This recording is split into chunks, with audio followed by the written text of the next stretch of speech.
Bonjour à tous, aujourd'hui on teste la Toyota Yaris hybride restylée. Alors il faut savoir que c'est la voiture la plus vendue en France sur ce marché. Et aujourd'hui c'est Kevin qui s'y colle, il n'a jamais conduit d'hybride et on va voir s'il va se laisser convaincre.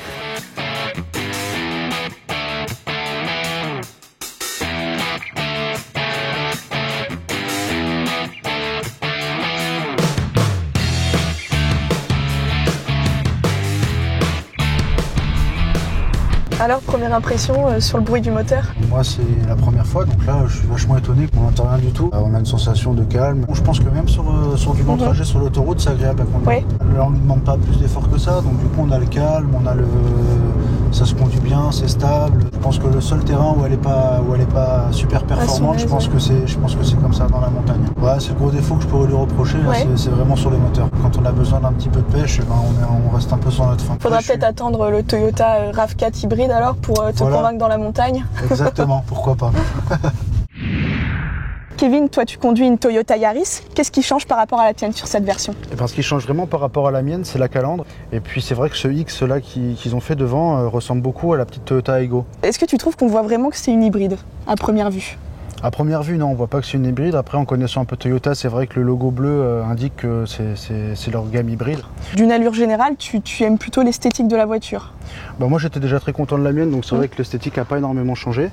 Du moins, les lignes générales n'ont pas changé à part la calandre. Donc ouais, moi, elle me plaît toujours autant. Elle a vraiment un look nouveau, jeune. Alors Kevin, d'un aspect général, à première vue, qu'est-ce que tu en penses? Et ben moi après je trouve qu'il n'y a pas énormément de changements dessus. J'aime toujours les volants Toyota, les coutures, tout ça, c'est une finition qui est plutôt sympa. Au niveau des compteurs, est-ce qu'on voit que c'est une hybride aussi? Ah bah oui, il y a un compteur qui n'existait pas sur la mienne. C'est vrai que là on voit pour passer en éco-mode, on voit à partir de quel moment le moteur à essence se déclenche. Voilà, après moi la seule chose qui me fait un petit peu peur, c'est peut-être au niveau du coffre, sachant que les batteries sont placées à l'arrière sur ces véhicules-là. J'ai peur d'avoir perdu un peu de place peut-être par rapport à la mienne. Donc, c'est pas bête, on va voir ça de suite. Ah bah non. Il y a exactement la même place que dans l'ancienne. Et non, en plus ils ont même laissé la roue de secours exactement pareil, donc on voit même pas les batteries du coup. Alors ça y est, on a fait le tour de la voiture, on l'a vu en long, en large, en travers.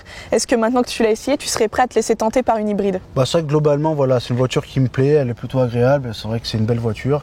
Après, le petit bémol que je pourrais lui reprocher aujourd'hui, c'est vraiment la puissance. Sur le modèle qu'on a essayé, il manque un petit peu de patate.